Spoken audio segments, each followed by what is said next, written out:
The most important thing is ఈ technological advancement in films. అంటే అది విఎఫ్ఎక్స్ అవ్వచ్చు, ఈ మధ్యన కొత్తగా అన్రియల్ టెక్నాలజీ అని వచ్చిందంటారు, లేకపోతే ఏఐ అంటారు, వాట్ ఎవర్ దట్ ఈస్. ఈ టెక్నాలజికల్ అడ్వాన్స్మెంట్కి సంబంధించి మీలాంటి డైరెక్టర్స్ కూడా అప్డేట్ అవటం అనేది అది ఖచ్చితంగా అవ్వాలండి. మీకు అసలు మీకు ఫ్యూచర్ వేరే ఏం చేయబోతుంది అనేది మీకు చెబితే చెప్పండి సార్.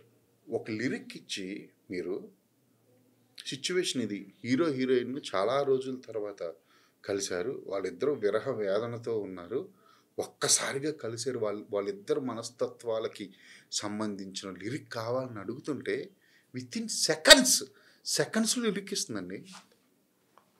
లిరిక్ ఇచ్చి ఇది నాకు నచ్చలేదు అంటే ఇది తీసుకోని వేరే వేషన్ ఇస్తుంది. సరే మీకు ఒక లిరిక్ నచ్చింది అనుకోండి, నాకు దీనికి ఒక మెలోడియస్ స్లో ట్రంపేట్లో ఉండే అంటే స్లో ఇన్స్ట్రుమెంట్స్ అన్నీ యూజ్ చేసి ఒక ట్యూన్ ఇవి అంటే వెయిట్ అని చెప్పిస్తుంది. కరెక్ట్గా 16 ట్యూన్లు ఇస్తుంది విధానం. మీరు విని ఒకటి స్లో ఓకే, ఇంకొంచెం ఫాస్ట్ బీట్లో ఇంకోటి ఇదే లిరిక్స్ మీద ఇంకొంచెం ఫాస్ట్ బీట్లో ఇవ్వండి, ఫాస్ట్ బీట్లో విత్ సింగర్